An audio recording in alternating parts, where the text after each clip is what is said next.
সকালের নরম রোদ আর নতুন দিনের শুরু।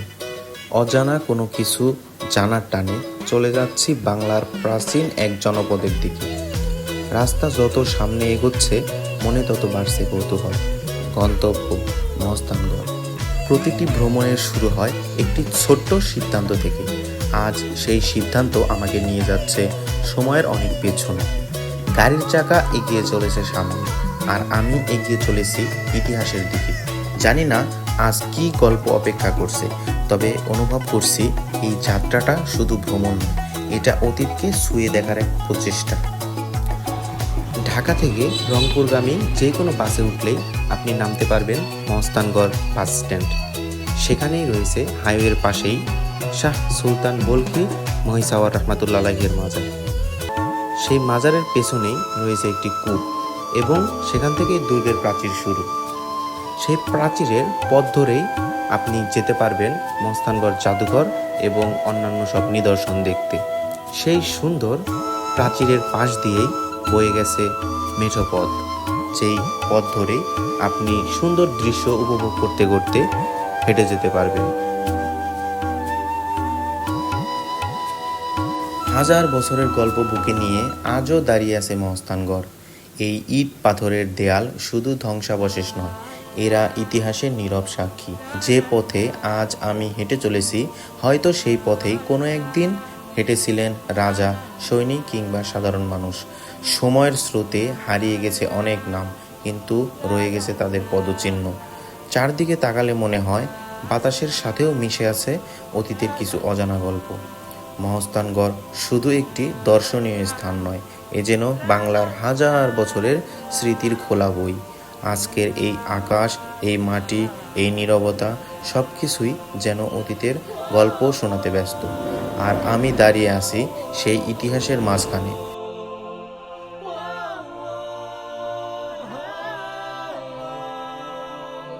কিছু জায়গার ইতিহাস বইয়ে লেখা থাকে, আর কিছু জায়গার ইতিহাস বেঁচে থাকে মানুষের বিশ্বাসে। জিয়তকুণ্ড ঠিক তেমনই এক রহস্যের নাম। সময়ের পরিক্রমায় এখানে নেই কোনো পানি, আছে শুধু ইট পাথর আর ধুলাবালি। হয়তো সব গল্প সত্য নয়, তবুও ইতিহাস আর লোককথার মিলনে জিয়তকুণ্ড আজও মানুষকে টেনে আনে অতীতের দিকে। আসসালামু আলাইকুম বন্ধুরা, আমরা এখন আছি জিয়তকুণ্ড। এই সেই জিয়তকুণ্ড আমরা বসে আছি আর কি। বেসিক্যালি এখানে আসলে একটা লোককথা প্রচলিত আছে, সেটা হচ্ছে যে রাজা পরশুরামের রাজত্ব ছিল এটা। তো যখন শাহ সুলতান মহিষাওয়ারি, অর্থাৎ শাহ সুলতান বলখি মহিষাওয়ারি, ওনার মাজার এখানে আছে, উনি যখন এখানে প্রথম আসে, তো এখানে একটা ইন্টারেস্টিং ঘটনা আছে। ঘটনাটা হচ্ছে যে মহিষাওয়ারি ওনার নাম হওয়ার কারণ হচ্ছে যে উনি মাছের মতো কোনো একটা নৌকা অথবা মাছের পিঠে চড়ে নাকি এখানে আসছিল। উনি সুদূর আফগানিস্তান থেকে এখানে আসছিল। তো উনি আসার পর যখন এখানে ইসলাম প্রচার করার জন্য আসে, তো ওনার সাথে এই রাজা পরশুরামের একটা সংঘর্ষ হয়। রাজা পরশুরাম তার সৈন্যদের, যারা মহিষাওয়ারের সাথে পারতেছিল না, তখন হচ্ছে যে রাজা পরশুরাম একটা গোপন অলৌকিকতার আশ্রয় নিয়েছিল। আর সেই অলৌকিকতার প্রমাণ হচ্ছে এই জিয়তকুণ্ড আর কি। আসলে বেসিক্যালি এটার কোনো দালিলিক প্রমাণ নেই, তবে এখানে দালিলিক প্রমাণ না থাকলে লোককথার প্রচলন আছে আর কি। তো এখানে যখন মহিষাওয়ার সাহ আমাদের ইসলাম প্রচার করতে যখন আসছিল, তখন উনি এই গোপন তথ্যটা জানতে পারে আর কি। তো তখন জানার পরে উনি এখানে অলৌকিক ক্ষমতাটা নষ্ট করার জন্য এক টুকরা মাংস কাক অথবা চিলের মাধ্যমে এই জিয়তকুণ্ডতে আর কি ফেলে আর কি। তো তখন থেকে এটার অলৌকিকতা নষ্ট হয়ে যায়।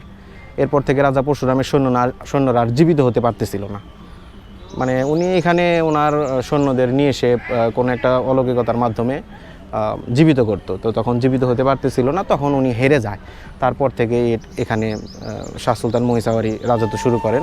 বাংলা লোককাহিনীর সবচেয়ে হৃদয়স্পর্শী প্রেমের গল্পগুলোর একটি হলো বেহুলা ও লখিন্দর।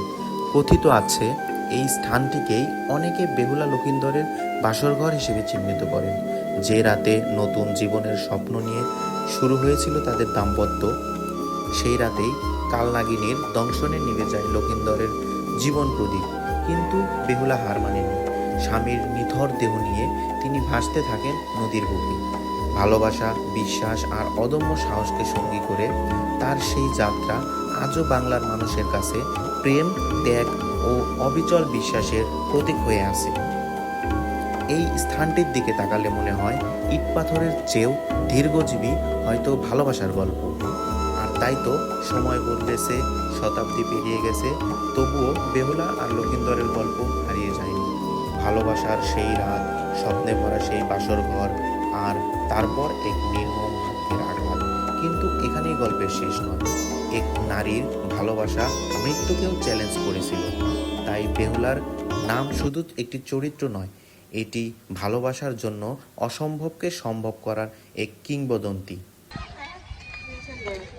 সেই বেহুলা লক্ষিন্দরের বাসর ঘর।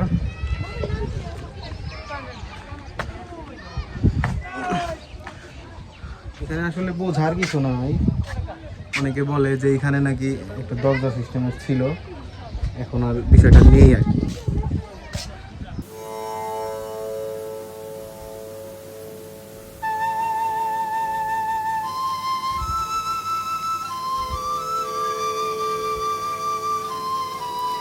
আজ থেকে প্রায় 2000 বছরেরও বেশি আগে এই অঞ্চল ছিল বাংলার অন্যতম গুরুত্বপূর্ণ জনপদ। এক সময় এখানে ছিল রাজনীতি, বাণিজ্য, শিক্ষা ও সংস্কৃতির প্রাণকেন্দ্র। সময়ের স্রোতে অনেক কিছুই হারিয়ে গেছে। পুণ্ড্রবর্ধনের স্মৃতি আজও বেঁচে আছে এই মহস্থানগড়ের ইট পাথরের মাঝে। এই মাটিতে হাঁটতে হাঁটতে মনে হয় আমি যেন শুধু একটি জায়গা দেখছি না, বরং ইতিহাসের একটি জীবন্ত অধ্যায়ের ভেতর দিয়ে হাঁটে চলেছি। এই যে বিস্তীর্ণ ভূমি, একসময় এর নাম ছিল পুণ্ড্রবর্ধন। কত রাজা এসেছে, রাজা চলে গেছে, সাম্রাজ্য গড়েছে, সাম্রাজ্য ভেঙেছে, কিন্তু ইতিহাসের পাতায় পুণ্ড্রবর্ধনের নাম আজও অমলিন।